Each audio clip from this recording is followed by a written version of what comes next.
Hi guys, ayan guys, gagawa tayo ng cucumber salad. Gagawin natin ito, madami siya, ayan. Maliliit lang siya, maganda ito guys kasi murang-mura lang, baby pa, wala siyang buto, ayan. Tapos gagamit tayo ng kamatis, ng apple, ng lemon, at ng sibuyas. At syempre, ang aking lettuce na hinugasan ko na. Gagamit din tayo dito guys ng mayonnaise, asin, paminta, honey. Kung walang honey, pwede naman ang asukal. Okay guys, ayan, naghihiwa na tayo ng cucumber. Ito na guys, nahiwa ko na yung mga pipino. Ito namang mga apple ang aking hihiwain. Ayan. Ayan, nahiwa ko na yung mga apple at ang isusunod ko naman ay itong mga kamatis. Ayan guys.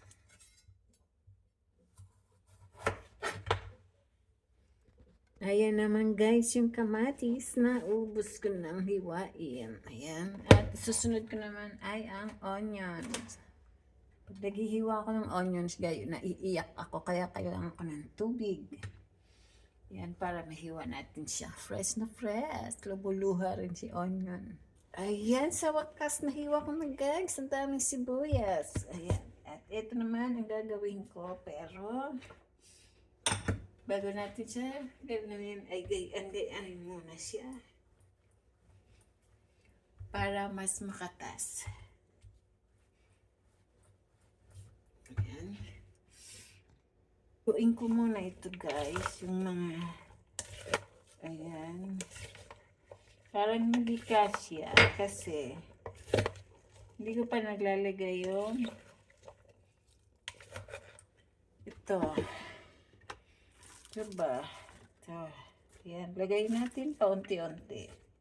Wala naman ang malaking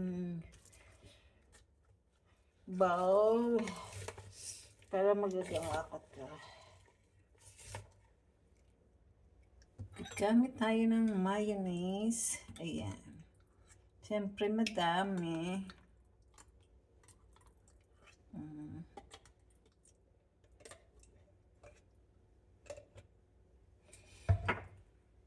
Pigain natin dito yung lemon.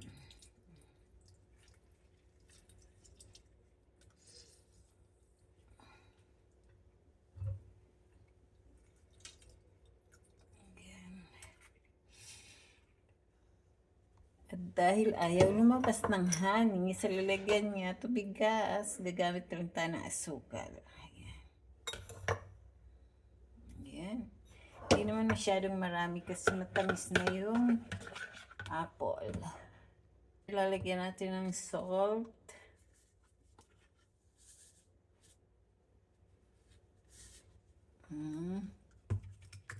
At ng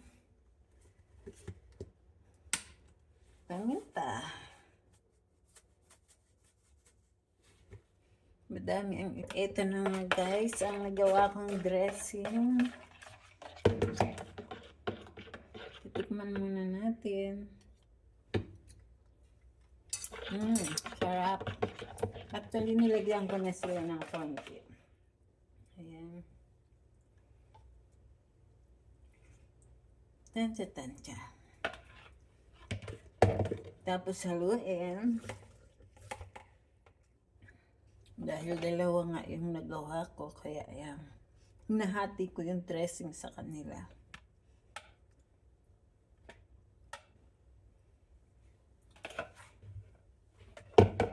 Ayan, pinagsama ko na sila at ibubuhos ko na lahat ang dressing.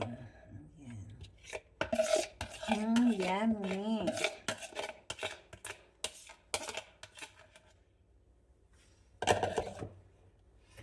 Oh, yan. Oh, ang sarap. Dapat meron pa itong cheese.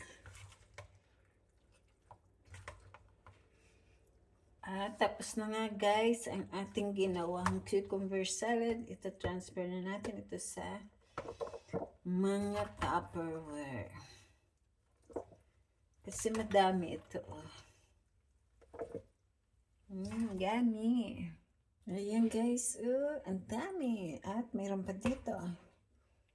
Eto na guys, ang aking mga ginawa. Ayan. At ilalagay ko yan sa rep para mas masarap. Okay guys, yan lang. Bye-bye.